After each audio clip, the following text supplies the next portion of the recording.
based on what you've seen this week, have you made determinations who's going to be able to play tomorrow and who might sit out? And did you add to the group today from the group that's been playing practice?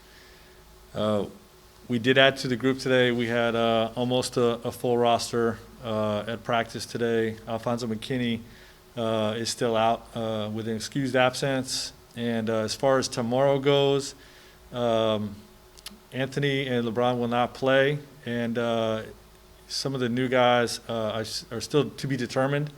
We haven't made final decisions on which guys are going to play which games, other than Anthony and LeBron will not play tomorrow. Let's go to Dan Woodgate.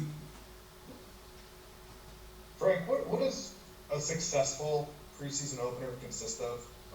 Obviously, it's not necessarily winning or losing. What would need to happen tomorrow night for it to be a success? For me, it's really just about our guys getting some opportunities to grow their conditioning, to get used to the game environment of no fans in the building in an arena. And for our guys to get their feet wet in terms of the habits that we're trying to build in training camp.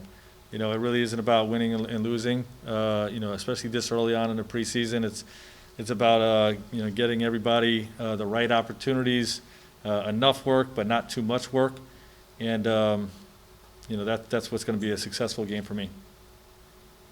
Bill Orr. Hey Frank, I know it's super early with this group, but it's going to be super early with this group when you start the regular season also. In these opening days, have you identified like a defining characteristic that you think this team can have? I know obviously the team's going to be a reflection of you and LeBron and Anthony, but is there something specific that with the new guys we define as a defining characteristic? We're still going to try to play Lakers basketball. We're going to play up tempo, and we're going to have a high care factor on the defensive end. We're going to try to play harder than our opponent every night, more physical. I do like the IQ and passing of this year's group. The ability to move the basketball is something that sticks out, and I think our speed sticks out. With regard to someone like Dennis Schroeder being on the floor, for big minutes. He enhances our speed on both sides of the ball. Like our containment ability, our ability to fly around the floor the way we did it in the playoffs last year, as well as his ability to push in the open court and get into the paint, is really a different dynamic for us. Dave. Frank, do you have an opinion of what you're going to do with your team if and when the vaccine is available, and how you'll talk to the guys, and how you would try to allow for individual agency when it comes to something like that versus trying to get as many people vaccinated as possible? Yeah, to me that's still down the road. We still have a lot of conversations that need to still take place with our medical team, the medical community. It's obviously, the vaccine is going to go to frontline workers and people of high risk, far before anyone else.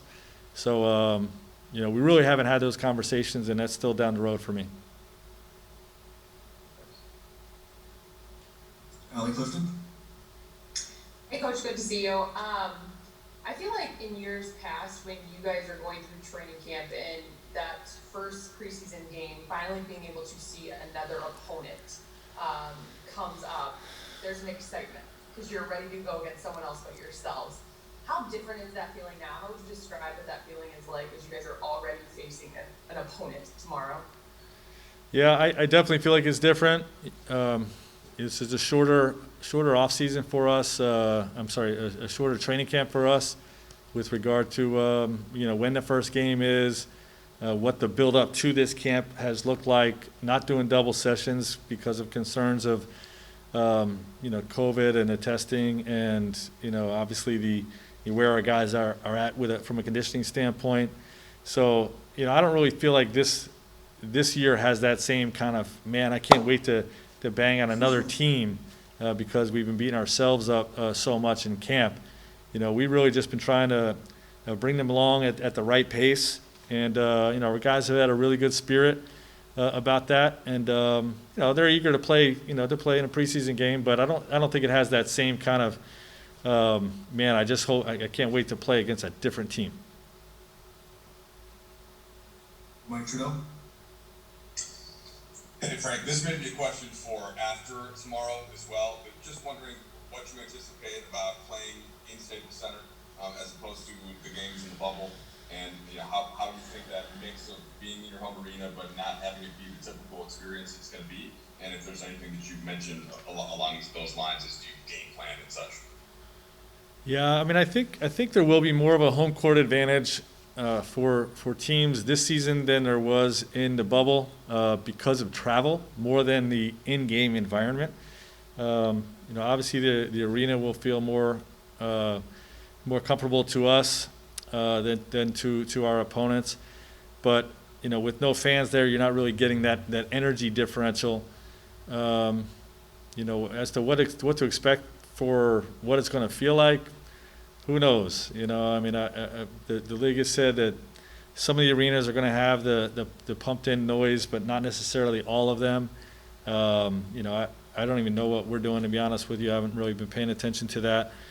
But it's definitely going to feel different than the bubble. It's just a far bigger building, more space. So we'll just have to see how it feels.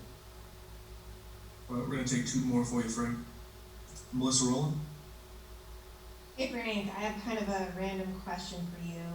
Do you have any PTSD from being in the bubble, like certain foods that you haven't been able to eat since, or activities that you haven't wanted to do, or conversely certain things that you've needed to do every day since? That's tough. I put my watch up to every door that I try to walk in, because that's how you got in all your that was your room key, was that little watch band. So every time I try to go in a room, I put my watch up to it. I'd say that's probably the only thing. I mean, the food restrictions were difficult, but I'm happy to be out in a more normal environment. All right, we're going to take one more. Dave has a follow-up. Dave? Just following up on Trudeau's question about being in Staples Center, have you thought about how you're going to approach the regular season? Maybe have shoot-arounds at Staples or anything like that to try to get the guys accustomed to playing in an empty arena, or have you kind of gotten that far down the line yet? Not really. We'll have to see how this group, responds to the work that we're doing. I really don't think I'll have a different approach based on the fans with regard to whether I'll have shoot-arounds here or afternoon walkthroughs at Staples. I think it's just what our group is going to need at that time. I will say that this weekend we're going to do one of each just to get a feel for that. We'll have a morning shoot-around tomorrow, and on Sunday, because it's an early game, but we would probably do this on a normal Sunday. We would have a walkthrough at Staples, so our guys would kind of get used to both formats, and but I don't think the fanless environment will impact whether or not we're having shoot-arounds.